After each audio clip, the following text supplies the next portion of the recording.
Franklin is bossy.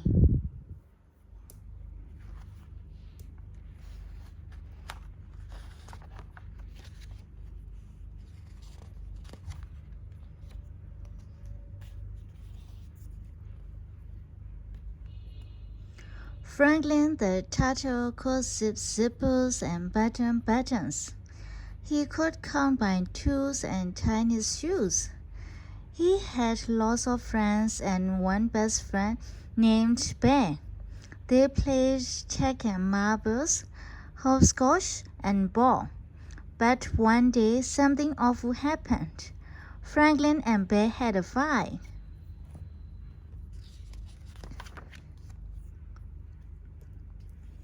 It was a steamy summer morning. Franklin told his friends, "Let's play marbles." And they did.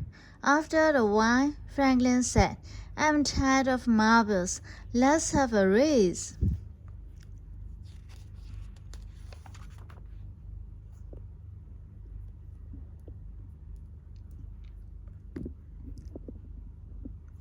"You always pick the games," grumbled Bear. Franklin paid no attention. They started to run. Bear was in the lead. Goose followed close behind. Franklin saw that he was losing and cried out.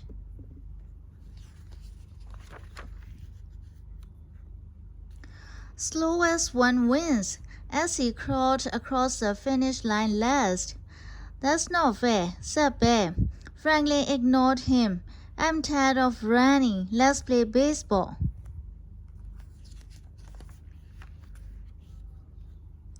Bear did not put on his mitt. He did not put on his cap. He was mad. "It's too hot. I don't want to play," said Bear.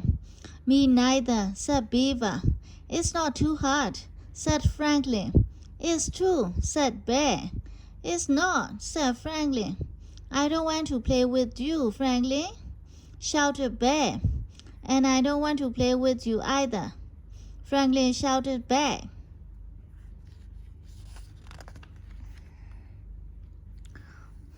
Franklin stumped all the way home. "What's wrong?" asked his father.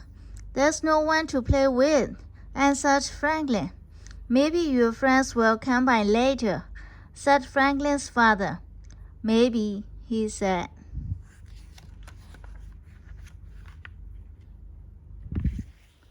In his room, Franklin built a castle. He made a cave to be brave in. He made shields and swords and suits of armor. He drew pictures. He played house. He read stories.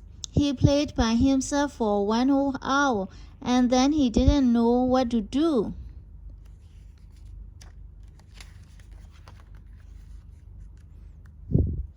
So Franklin went looking for company. His friends were in the river cooling off. "Are you still hot?" he asked. "No," they answered. "Then let's play ball," said Franklin. Before anyone had a chance to say the word, Franklin started giving orders. "Bear, you play first base. Goose and Beaver, you go to the outfield. I'll be the pitcher." "No way," shouted Bear. "I don't want to play with you. You are too bossy." All of Franklin's friends nodded. "Bear's right," they said. Franklin turned his back and went home.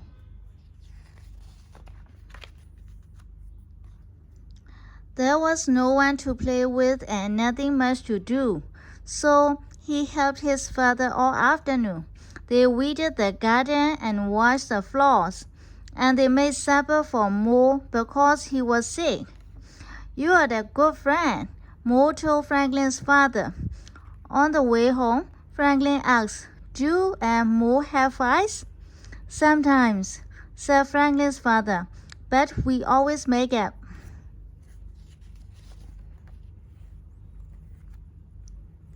Franklin played alone for another whole day. He missed Bear and all his friends, and he had lots of time to think. He would go to Bear and apologize. Franklin and Bear met on the bridge. I was going to your house, said Franklin. And I was going to your house, said Bear. I'm sorry, said Franklin. It was all my fault. No, it was my fault, said Bear. Mine, said Franklin. No, mine, said Bear. Stop, shouted Beaver, who was listening under the bridge. This is silly. Beaver slapped her tail so hard that Franklin and Bear jumped. They started to giggle. Friends? Asked Franklin. Friends, said Bear. Beaver wanted to play baseball. Bear and Goose and Duck agreed. They were picking teams when Franklin insisted on being at the pitcher again. Altogether, his friends shouted, "No fair, Franklin." Franklin knew they were right. He couldn't always be pitcher. It was his turn to play in the outfield.